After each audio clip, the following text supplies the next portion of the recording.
Welcome to Delish Dunia. It's all about food.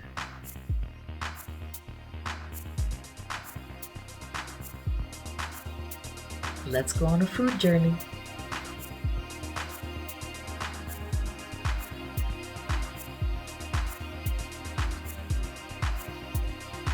Please make sure to subscribe.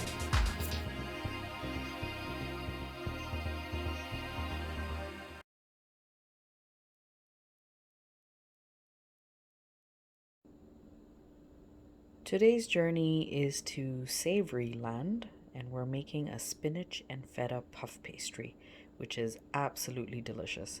So for this, you need half a small onion, some breadcrumbs, about 500 grams of spinach, feta cheese, one sheet of puff pastry, and about 3 to 4 tablespoons of butter, plus some fresh garlic, about 4 cloves, and salt and pepper.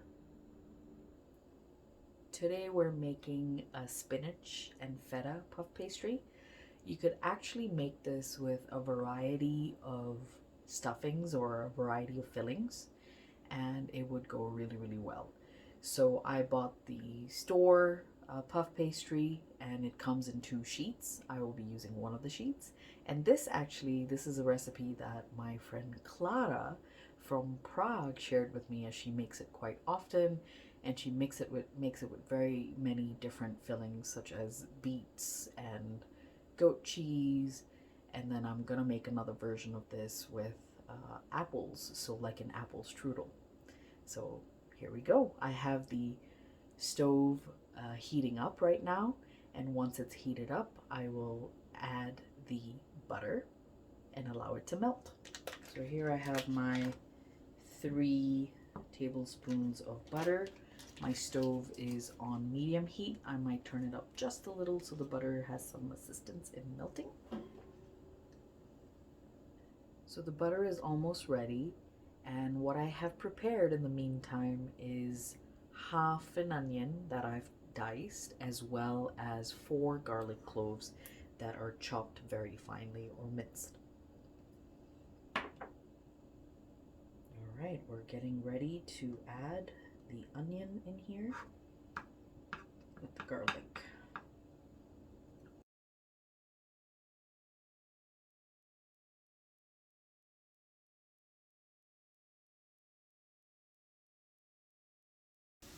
I'll lower it just a little bit back to medium, and I have my 500 grams of spinach already ready here. So I will be chopping these slightly. I think it's better. As the onion garlic mixture is cooking, I'm going to get my spinach and chop it up so that I can keep adding it to the mixture here.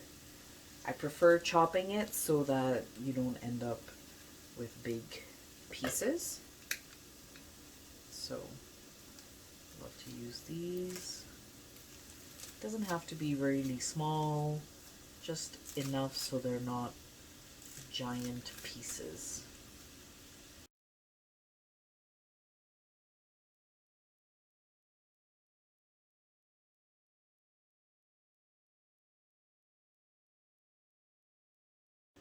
Make sure that if you are using the frozen puff pastry like I showed you, that as you start making the filling, you have it out of the freezer so that it's not frozen when you're ready to put the filling in. The nice thing about doing it the way I did just now, where I slowly chopped the spinach to add it in, is that it just helps the spinach that you've already put in the dish slowly wilt and cook, and then there's room to add more spinach. So I know at first you probably thought 500 grams is a lot.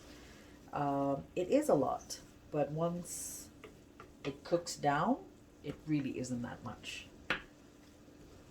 Yep, this is looking really good.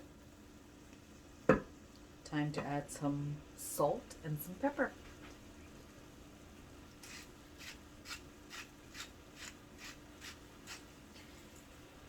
Since I'm adding feta cheese and that already has some salt, I don't want to put too much salt. Here's my pepper.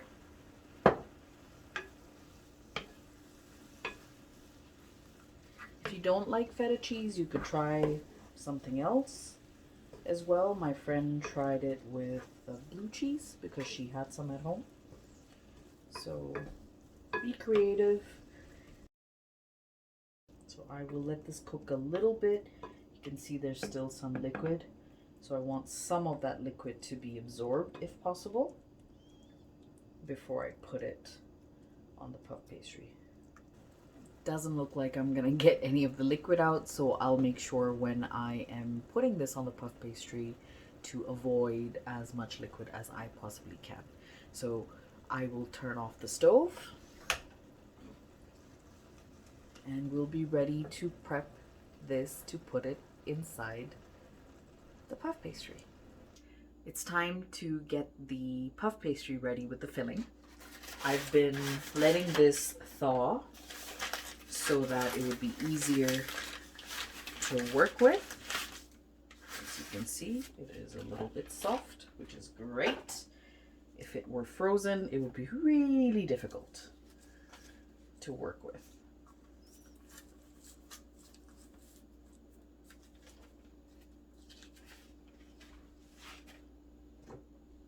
It is a little bit thick here, so I will roll it out.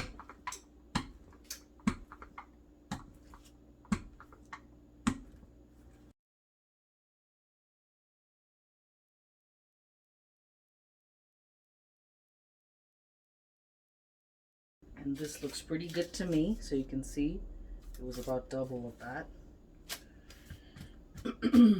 So because we have some ingredients that are a little bit wet, we will add some breadcrumbs to absorb some of the excess liquid.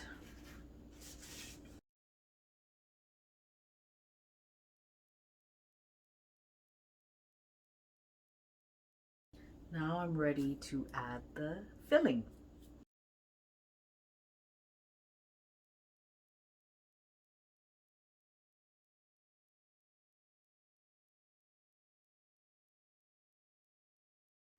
We're almost ready to put this in the oven. My oven is nice and hot. So here we go.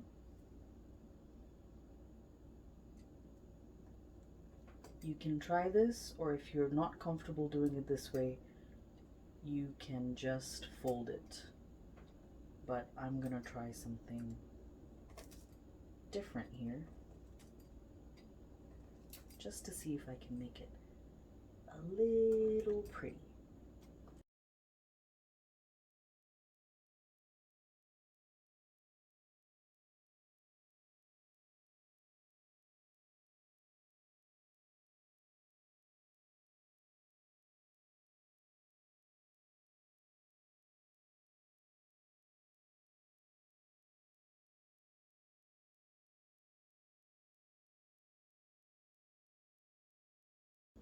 And now the last thing is the glaze.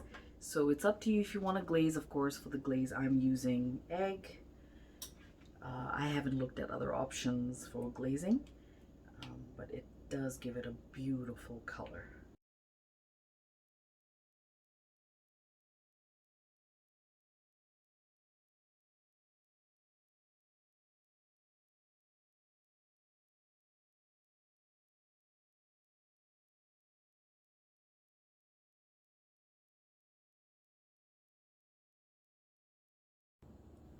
It is out of the oven.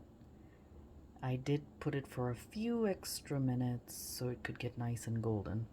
Clearly you can tell where I put enough glaze versus where I didn't put enough. But it looks really pretty. So I'll let it cool down, and once it's cool enough, I will cut it up and it'll be ready to eat.